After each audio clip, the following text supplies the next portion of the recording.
Bienvenue et suivez-moi, j'ai le tout nouveau Samsung Galaxy S25. Et je vais vous présenter le déballage ainsi qu'un aperçu rapide de l'appareil et de ses spécifications. Donc, cette année, nous avons une nouvelle sortie, comme chaque année, des téléphones d'hier avec les prix de demain. Débarrassons-nous de ça. Et voici évidemment le nouveau Samsung, avec empilé de petits caméras, anneaux, pour le faire ressortir, un peu plus que le modèle précédent, car à part cela, il ressemble presque identique au précédent. Enlève ça. Je ne pense pas avoir besoin d'ouvrir la boîte. Je pense que nous savons tous à ce stade que Samsung ne vous donnera absolument rien pour le prix, en dehors du câble et des papiers. Donc, évidemment, le téléphone. Donc, je vais juste m'en tenir à ça. Et je veux souligner une chose. Cela donne un peu l'impression d'un iPhone en main, ce qui, je suppose, ajoute au fait qu'ils ont modifié l'interface utilisateur pour la rendre plus semblable à un iPhone. Mais la construction, la façon dont c'est conçu, cela donne l'impression d'un iPhone en main pour une raison. Les bords arrondis. Cela se ressent plus que le précédent. Il n'y a pas eu beaucoup de changements par rapport au modèle précédent. Mais ce qu'ils ont changé se rapproche un peu trop. De l'autre côté, je dirais, quoi qu'il en soit. Et alors, nous obtenons ici pour un audacieux 1000 $. Je pense que c'est ce qu'il coûte. Qu'est-ce que c'est? Tu chauffes déjà. Tu viens de l'allumer. Pourquoi es-tu littéralement en train de chauffer dès démarrage? Donc cela va apparemment coûter environ 799 $ US. Maintenant, je veux vraiment vérifier encore à nouveau. Prix. Voyons sur Samsung.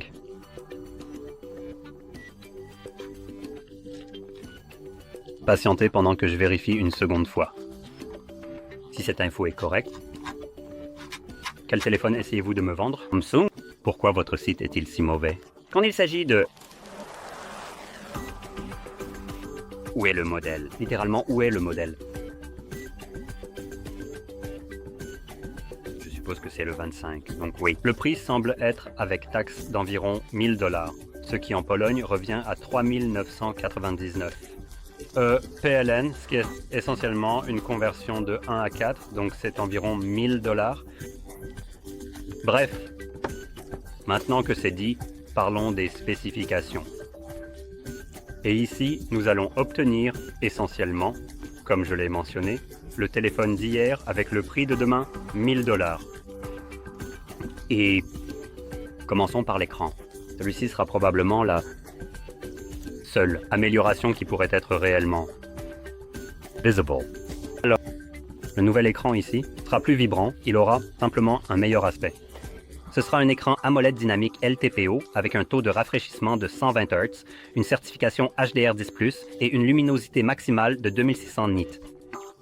Il se vante également apparemment d'un ratio écran-corps de 91,1% avec 416 pixels par pouce, bien que GSM Arena n'est, généralement, ou n'est pas toujours correct avec les pourcentages, et je n'ai aucun moyen de le calculer moi-même. Mais, quand même, les bordures ici ont été réduites, donc nous avons plus d'écran qu'auparavant. Et évidemment, ça va donner à l'appareil un aspect un peu plus moderne.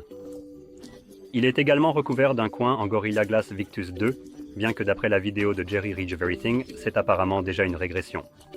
Donc, le précédent, la gamme S, avait apparemment un verre différent, une génération précédente de ce verre, qui était plus dur que celui-ci. Il se rayerait à un niveau plus élevé. Si vous avez déjà vu Jerry Rig, il fait un travail assez fantastique dans les tests de durabilité. Donc les précédents avaient apparemment une meilleure durabilité en termes de résistance aux rayures que ceux-ci. Donc de toute façon, c'est ça. Et c'est probablement la meilleure partie de ce téléphone. Maintenant, passons à ceux qui sont décevants, comme la taille de la batterie. Nous regardons. Batterie de 4000 mAh. Je tiens à souligner qu'il s'agit d'un téléphone plus petit avec un écran de 6,2 pouces et une résolution de 1080p. Et il est également relativement fin. Donc, étant donné qu'ils fabriquent une version mince de ces appareils, je ne suis pas sûr de combien plus minces ils peuvent devenir. C'est déjà assez mince. Plus que nécessaire. Je préférerais avoir une plus grande batterie ici plutôt qu'un appareil ultra fin. Donc 4000, et la raison pour laquelle c'est seulement 4000, et je dis seulement, nous sommes déjà en 2025, c'est parce qu'aujourd'hui nous avons des batteries à base de silicium. Ce téléphone devrait probablement avoir une batterie de plus près de 5000 mAh compte tenu de sa taille. Bon sang, mon téléphone, bien qu'un peu plus grand, a une batterie de 6,3 mAh, et c'est parce qu'il utilise le nouveau type. Samsung, avec leur prix premium, a décidé de ne pas vous offrir le meilleur, ce qui serait, en termes de batterie, le type de batterie plus grand et différent. Et je comprends qu'ils ont probablement trop peur que leur batterie recommence à exploser. Bon sang, si vous ne pouvez pas faire en sorte que votre batterie n'explose pas en 2025, peut-être que vous ne devriez pas être la plus grande entreprise sur le marché. Pour une raison. Et de plus, en ce qui concerne la batterie, cela devient encore plus fou, car non seulement c'est seulement 4000 mAh, mais elle se charge à un maigre 25 foutus watts par câble. Maintenant, il prend en charge 15 watts sans fil pour donner une perspective. Cela m'a coûté environ la moitié du prix. Il vient avec presque exactement les mêmes spécifications et il prend en charge une charge de 80 watts. Il a été livré avec un chargeur dans la boîte. Donc, c'est un doigt d'honneur absolu de Samsung envers les utilisateurs. Et ne vous inquiétez pas, les vitesses de charge ne s'améliorent pas beaucoup entre les générations. Ainsi, le plus cher appareil à 1300 $ comme celui-ci ne se charge qu'à 45 watts, ce qui est comique.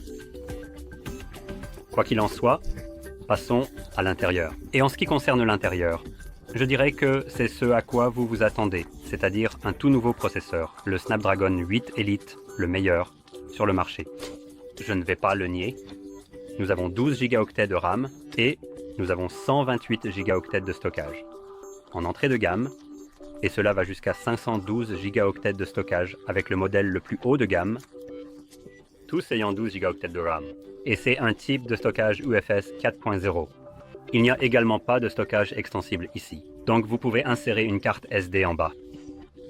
Et oui, c'est essentiellement tout ce qu'il y a à savoir. Maintenant, la dernière chose serait les caméras, qui, comme pratiquement chaque modèle de cet appareil, d'une année à l'autre, ils essaient de l'améliorer. Donc ici, nous aurons 50 mégapixels, avec une ouverture de 1.8, un objectif grand angle de 24 mm, puis 10 mégapixels, avec une ouverture de 2.4, un téléobjectif de 67 mm, et 12 MP ouverture, 13 mm, 120, objectif ultra grand angle de 120 degrés. Et avec ces caméras, filmées en 8K, à 30 images par seconde, en 4K, à 60 et en 1080p à 240 images par seconde. Ralenti avec HDR10 bits, HDR10+, et stabilisation électronique d'image gyroscopique. Maintenant, à l'avant, nous avons une caméra à trous qui abrite un objectif large de 12 mégapixels f2.2 26 mm et qui fait du 4K 60 et du 1080p. Je présumerais 60, mais c'est seulement indiqué à 30 sur GSM Arena. Donc, voilà. Donc c'est exactement ce que nous obtenons dans la boîte, avec le tout nouveau. En gros, 1000 $, c'est honnêtement environ... Vous pourriez opter pour l'ancien, car l'objectif principal de cet appareil est plus d'IA et... Je veux aussi lui donner un regard un peu plus objectif ici. Donc, parce que cet appareil s'adresse à ou essaie de se vendre comme plus d'IA, si vous ne prévoyez pas d'utiliser l'IA, il n'y a vraiment aucune raison pour vous de choisir cet appareil. Si vous pouvez obtenir l'ancien, le S24, pour beaucoup moins cher et simplement ne pas avoir l'IA bidon. En termes de logiciel, vous obtenez de toute façon la mise à jour pour celui-ci. Et de plus, l'IA que nous avons ici, elle sera au moins gratuite pour toute l'année 2025. Mais en 2026, elle deviendra apparemment une fonctionnalité basée sur un abonnement. Maintenant, je suppose que ce ne sera pas tout, mais quand même. Lorsque vous achetez cet appareil, nous n'avons toujours aucune idée du prix à la fin de l'année. Les fonctionnalités d'IA seront désactivées sur cet appareil et vous devrez commencer à payer un abonnement. Et lesquelles feront partie de cette séparation de l'abonnement et celles qui peuvent effectivement être réalisées sur votre téléphone sans cela. Donc, vous avez beaucoup d'inconnus. Ici, pour un téléphone qui est vendu comme Yay, faisant des choses d'IA.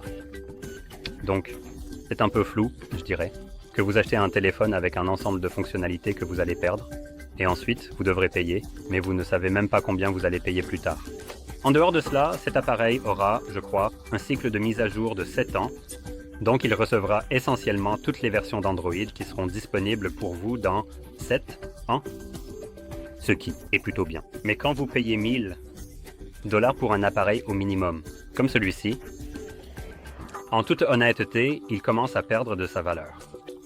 Car vous pouvez acheter 2 téléphones différents pendant cette période et payer à peu près le même prix, tout en ayant un meilleur téléphone dans 3 ans.